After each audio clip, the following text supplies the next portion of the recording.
আসসালামু আলাইকুম রহমতুল্লাহ। প্রিয় দেশবাসী, দেখতে দেখতে আমাদের মাঝে আবারও চলে এলো পবিত্র মাহে রমাদান। রমাদান হলো ক্ষমা ও রহমতের মাস, পাশাপাশি নিজেদের জীবন পরিবর্তনের মাস। হ্যাঁ, নিজেকে পরিবর্তনের মাস হলো রমাদান মাস। কিন্তু গত রমজানের পর থেকে এ পর্যন্ত আমরা কতটা বদলেছি? আমরা আমাদের পাপে কলুষিত জীবন আর চরিত্র কতটা পরিবর্তন করতে পেরেছি? আমরা কি আমলের কোনো পরিবর্তন করতে পেরেছি? আমাদের নামাজ কি আগের তুলনায় ভালো হয়েছে? আমরা কি আমাদের ভেতরটাকে হিংসা, বিদ্বেষ, আত্ম-অহংকার, আত্মগরিমা এসব পাপ থেকে মুক্ত করতে পেরেছি? নাকি আমাদের পাপের বোঝাটা আরো ভারী হয়েছে?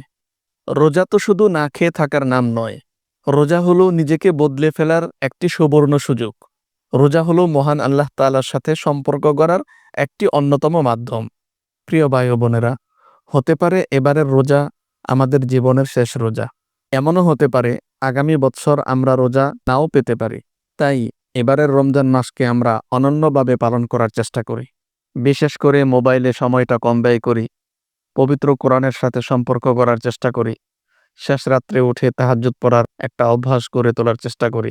আর যেই কথাটা না বললেই নয়, অন্যের গীবত ছাড়ি, অন্যকে ক্ষমা করি এবং সকলের প্রতি ভালোবাসা বৃদ্ধি করি।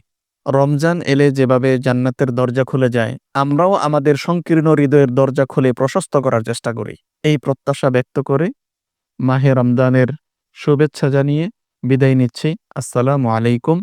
রমাদান মোবারক।